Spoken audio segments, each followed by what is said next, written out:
Buenas tardes, le habla María Lucía Santana de la sesión 68 de Fundamentos de Historia Social Dominicana. Hoy le estaré hablando de la primera intervención militar de Estados Unidos en 1916. En medio de un estado casi de guerra, el imperialismo norteamericano invadió el país y controló las tropas de área, que se trasladó sin éxito a Santiago para tratar de combatir desde allá. El gobierno norteamericano alegó que el Estado Dominicano había violado la Convención de 1907. El presidente Jiménez renunció. El Congreso nombró como presidente provisional a Francisco Enrique y Carvajal, quien vivía en Cuba y regresó para asumir su cargo. Enrique se perfilaba como una figura neutral en la lucha de los caudillos. El Congreso pensaba que con su elección facilitaría la pronta desocupación de las tropas invasoras. Pero como el presidente no aceptó las exigencias de Estados Unidos, el gobierno norteamericano decidió cortarle los ingresos de la aduana que controlaba. Como el ficticio gobierno dominicano no cedía, para el 29 de noviembre de 1916, el contraalmirante Harry Knapp leyó a bordo del vapor de guerra Olimpia una proclama donde se tenía la República Dominicana bajo la soberanía del gobierno norteamericano. Ahora hablaré de la causa de la ocupación. La invasión no se produjo porque el gobierno dominicano había violado la Convención de 1907, como alegó el gobierno norteamericano. Esto solo fue una de las excusas para justificar la intervención, pero hay que tomar en cuenta que el imperialismo norteamericano le interesaba modernizar la economía en el país, sobre todo construir carreteras para modernizar para ampliar sus inversiones en la economía de exportación. La influencia de Estados Unidos era cada vez mayor en ese rubro, principalmente en la industria azucarera, que con la guerra del 1914 hasta 1918 se había vuelto más rentable, debido a la baja producción de azúcar de remolacha en los países europeos involucrados en el conflicto. La guerra mundial disparó los precios del azúcar de $3 el quintal en 1914 a $25 en 1929. Las exportaciones azucareras pasaron de casi $5 millones a 45 millones en esos años. Otros rubros que crecieron también fue el cacao y el tabaco en hoja. Las exportaciones azucareras totales del país pasaron un poco más de $10 millones a 59 millones.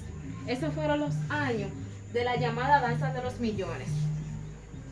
Las exportaciones dominicanas garantizaban el pago de la deuda eterna, contraída en buena medida con Estados Unidos. En plena guerra mundial, Estados Unidos también quería prevenir la influencia de otros imperialismos y fortalecer su posición en América Latina, donde podía proveerse de alimentos y materia prima. Por lo tanto, tenía que desviar una parte de sus recursos para la guerra. Por eso, la acción norteamericana no se limitó a Dominicana, sino que abarcó a otros países como Cuba, México, Nicaragua y Haití.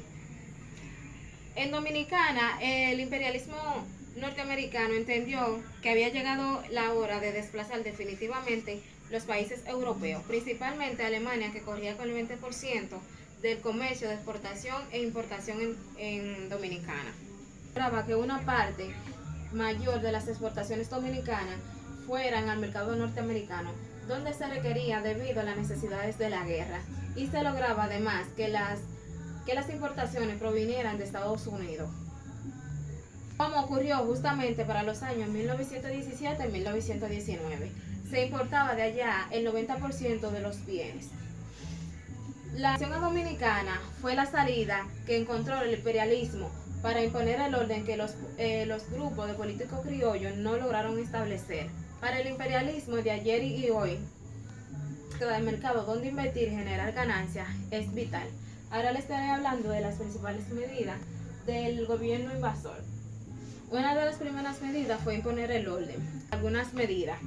Una de ellas fue disolver las fuerzas regulares del ejército dominicano, sustituyéndolo por tropas norteamericanas, que asumieron su tarea de defensa y orden público. Otra de ellas fue que decretaron el desarme de la población y lo obligaron a entregarle sus armas a las autoridades norteamericanas. Quienes se negaban se les perseguía.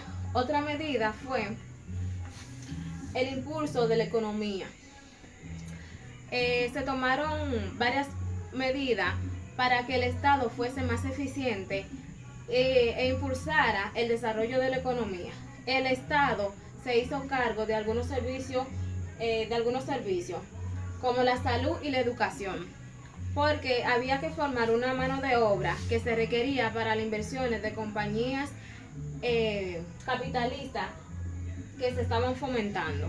Llegaron la compañía azucarera. Se despojó de su tierra a muchos campesinos y algunos terratenientes de la zona de plantación de azúcar y otros lugares cercanos a ello. Para esto se aplicaron dos leyes. Una de ellas fue la de impuesto de propiedad territorial, que proveía recursos al gobierno y obligaban a muchos de los propietarios a vender sus parcelas. A dividir los terrenos comuneros y a despojar de la tierra a quienes no podían legalizarla. Además, se lograron falsificar muchos títulos para robar tierra. Otra medida fue mantener el control de la aduana. Como las exportaciones aumentaron para el 1920, se había pagado casi toda la deuda eterna. Ante eso, la Convención de 1907 podía perder la vigencia y el gobierno de Estados Unidos debía entregar la aduana. Ahora les estaré hablando de la resistencia de la ocupación. Los gavilleros. Los llamados gavilleros fueron un agrupamiento que luchó contra la ocupación en los inicios del año 1922, cuando ya se había anunciado los primeros planes de la desocupación. Estos operaban en el este del país y estaban integrados mayormente por campesinos y trabajadores de las zonas rurales donde se expedían de la producción azucarera. Los gavilleros actuaban con dispersión, como las organizaciones guerrilleras, y esto les permitía coordinar ataques para objetivos importantes. Esto le permitió tener algunos éxitos y prolongar su lucha. También está el nacionalismo urbano. Durante los años de la ocupación, sectores intelectuales urbanos se mantuvieron en rechazo de la misma, aunque no con acciones armadas. El organismo coordinador de este movimiento, del movimiento de la Unión Nacional Dominicana, pertenecían algunos intelectuales como los hermanos Enrique Carvajal, Américo Lugo, Emiliano Tejera, Fabio Fallo, Federico García, Godoy, entre otros. Este agrupamiento perseguía los anhelos de una buena parte de la población y demandaba la desocupación sin condiciones, hasta que apareció el llamado Plan Uges Peinado, que le puso fin a la ocupación. Pero con condiciones que lesionaba la soberanía dominicana. Fin de la ocupación. Para el 1924 se produjo la desocupación norteamericana tras la firma con el plan entre Francisco Peinado, abogado conservador dominicano, y Charles Evans Uges, secretario del Estado norteamericano. El plan establecía, entre otras cosas, el mantenimiento del orden impuesto durante la ocupación. El comerciante Juan Bautista Vicini Burgo fue nombrado como presidente provisional. Para las elecciones de ese año fue electo presidente y vicepresidente Horacio Vázquez y Federico Velázquez, dirigentes de los partidos Nacional y Progresista, que participaron aliados en las elecciones. También tenemos la consecuencia de la ocupación norteamericana. La ocupación militar de la República Dominicana, debido a la inestabilidad económica que existe en el país, provocó diversas consecuencias. Aumentó el peso de las relaciones capitalistas de la sociedad dominicana a partir de la consolidación de un modelo agroexportador azucarero independiente. Modernizó la infraestructura vial y desarrolló el comercio de exportación e importaciones con algunas inversiones directas de Estados Unidos. También la industria azucarera pasó a ser controlada por el capital norteamericano.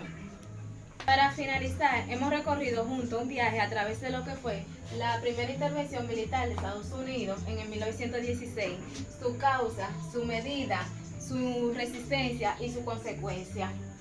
A lo largo de esta presentación hemos visto no solo los eventos y los personajes clave, sino también la conexión que nos recuerda que la historia es un tejido de experiencia humana. Muchas gracias por su atención.